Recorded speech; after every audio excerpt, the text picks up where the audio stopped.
Gönlüme bir ateş düştü, yanar ha yanar yanar. Ümit gönlümün ekmeği, umar ha umar umar.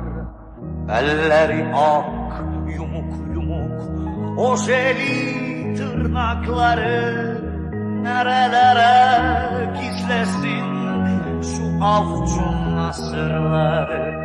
Otomobili tamire geldi dün bizim tamirhaneye. Görür görmez vurularak başladım ben sevmeye. Ayağımda uzun etek, dalga dalga saçları. Ustam seslendi uzaktan, oğlum al takımları. Ustam seslendi uzaktan, oğlum al takımları. Bir romanda okumuştum buna benzer bir şeyi.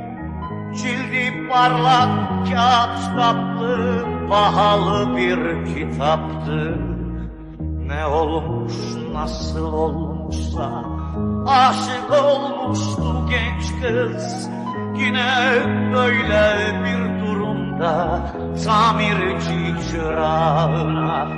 Ustama dedim ki bugün giymeyim tulumları. Arkası puslu aynamda taradım saçlarımı. Gelecekti bugün geri arabayı almaya. O romandaki hayali belki gerçek yapmaya. O romandaki hayali belki gerçek yapmaya. Durdu zaman, durdu dünya, girdi içeri kapıdan. Durdu zaman, durdu dünya, girdi içeri kapıdan. Öylece baka kaldım gözümü ayırmadan.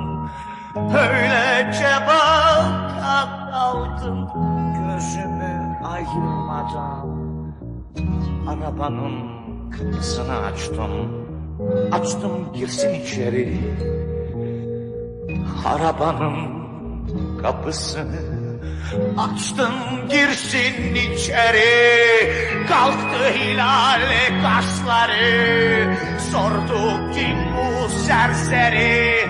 Kalktı hilal kaşları, sordu kim bu serseri.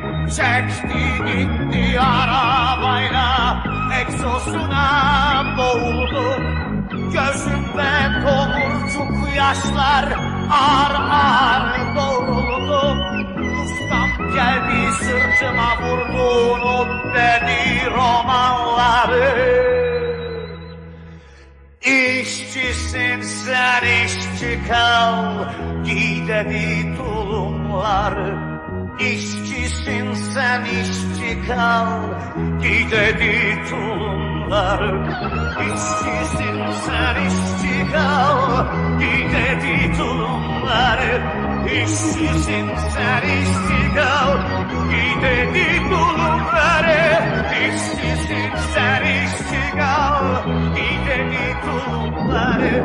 İşçisin sen işçi kal, işçisin sen işçi kal. İşçisin sen işçi kal, işçisin sen işçi kal. İşçisin sen işçi kal, işçisin sen işçi kal. İşçisin sen işçi kal.